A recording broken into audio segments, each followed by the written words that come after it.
Hi, I'm James, and today we're looking at this issue 1 of Warhammer Age of Sigmar Stormbringer.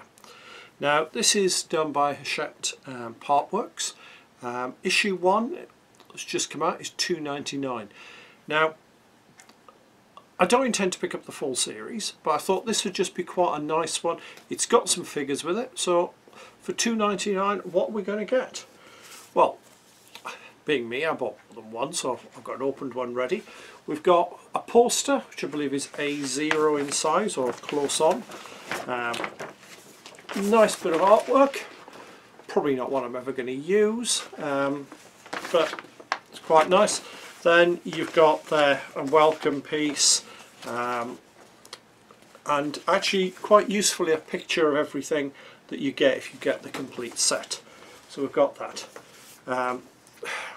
Thing for subscribing, little card to leave at the newsagent to reserve your copy. We get a battle mat, which is actually, in all honesty, quite a reasonable size. 8 sections to it. You've got a nice desert based one. Just looking at what we have on there. There's little bits and pieces tucked away, stones, things like that. You could easily use that for something like Gorka Morka, Necromunda, even historically really. And then on the other side, what we have, very specific this time, we've got battlefield with some ruins and the circles. Now I'm assuming the circles are more to do with playing the games as they bring the rules sections out. You've then got your magazine, looking very quickly through that. Welcome to the Age of Sigmar, what a Stormcast Eternal is, what a Cruel Boy is. You've got a Knight Arcanum, and these are the figures you actually get with the set. Now the Knight Arcanum basically gives you a table you can use to create the names and a little bit of background. Almost a role-playing thing, in fact. So you've also got an origin story with their last name and a little character record sheet, and you then get the same for the kill boss and the stab grot. You get the instructions on how to build, which look like the typical Games Workshop instructions.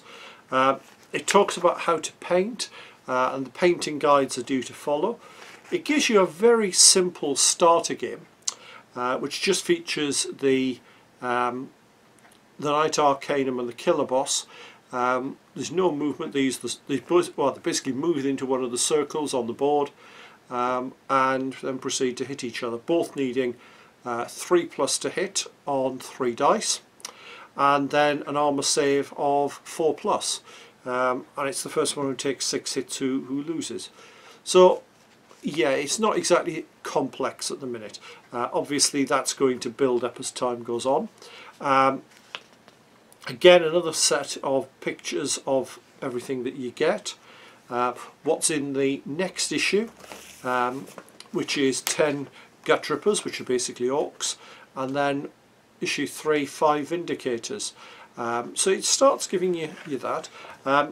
You get then, this is quite useful if you are looking at the series, you get one for each side, basically listing the units that you're going to get, with pictures of what they actually are. So if you are looking at getting the series, that I suppose is quite useful. You've also got 6 dice, fairly standard D6. I mean, if you're a gamer, you've already got all of them. And one thing I haven't found yet, I've been through it 3-4 times now, there should be some little cutout damage tokens, and I haven't been able to find them. I assume they're there somewhere. And then you've actually got the 3 figures. So the 3 figures you get are, just checks he gets the name right because I'm not a big Games Workshop player. You have a Knight Arcanum, which is basically a Stormcast Eternal. If you mention them as a wizard or a cleric, paladin, they are quite a nice figure if you want an armoured cleric. If you're a D&D player, something like that, it is quite a nice figure and is nice and generic. The killer boss is basically a large orc. It's a very distinctive Games Workshop style. It probably won't fit in with many other forces particularly well, but makes a nice boss figure. And then you've got a Stabgrot, which is basically a small goblin bodyguard for the orc. Now I've built them up, they are push fit. I found that the Knight Arcanum had to be glued to get it together. That's probably just my clumsy fingers. The other two are still push fit. There are alternative parts. For the Knight Arcanum there is another head, there is an armoured head, and I'll be honest, I have modified mine slightly. I've changed the head angle. That's mainly because I forgot to put the head on before I glued it. Glued the body together. I do like the figure. The book on the belt is quite nice. That does look good.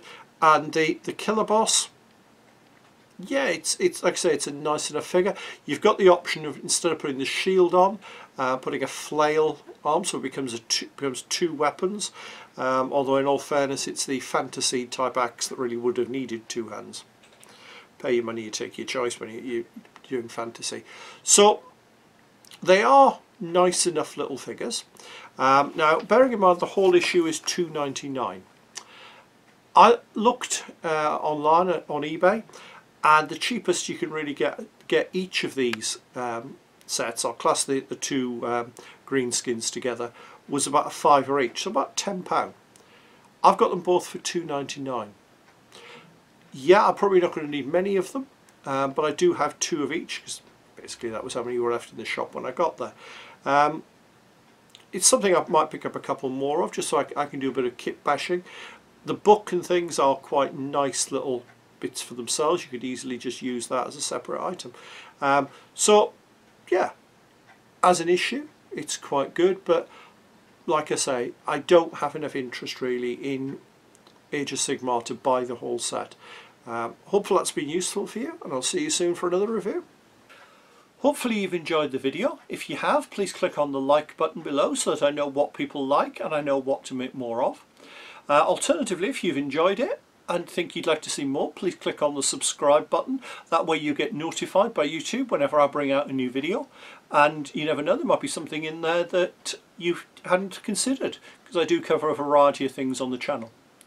And finally, if you have a little bit of cash going, I now have a Patreon account. I'm always looking for patrons, because at the end of the day, let's be perfectly honest, it's a good way for me to get a little bit of money that we'll use to buy review items or to travel to museums and so on. I don't put a huge amount on that. At the minute, all we've got is one tier charging £1 a month, which just, as I said, helps cover my costs. See you soon.